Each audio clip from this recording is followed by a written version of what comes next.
আজ হঠাৎ প্রিয় মানুষটার আইডিতে ঢুকলাম। আইডিতে ঢুকে দেখি আইডিটা নষ্ট করে দিছে নাকি ফেসবুক থেকে ব্লক করে দিছে আমি ঠিক জানি না, কিন্তু পুরনো সেই মেসেজগুলো ছিল। আমি সেই মেসেজগুলো পড়তে শুরু করলাম। তখন বাজে রাত 11টা। মেসেজগুলো পড়তে পড়তে চোখ দিয়ে অজরে পানি পড়ছিল। আর আমি ভাবছিলাম আমাদের সম্পর্ক কতই না সুন্দর ছিল, কিন্তু মেসেজে যখন শেষ প্রান্তে এসেছি আমি কিছুই বুঝতে পারছিলাম না। সে আমাকে এমনভাবে ছেড়ে চলে গেছে যে তার কোনো দোষই ছিল না। যাই হোক, আমারই দোষ ছিল। আমাকে তুমি শাস্তি দিতা, মাথা পেতে নিতাম, কিন্তু বিয়ে করাটা কি অনেক জরুরি ছিল?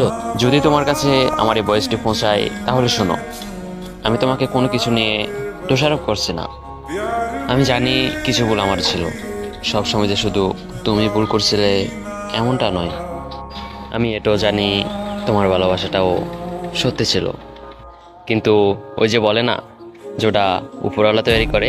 আমরা দুজন দুজনকে ভালো তো প্রচুর পারছিলাম, কিন্তু হয়তো দুজন দুজনের ভাগ্যে ছিলাম না। ঠিক আছে, কোনো ব্যাপার না।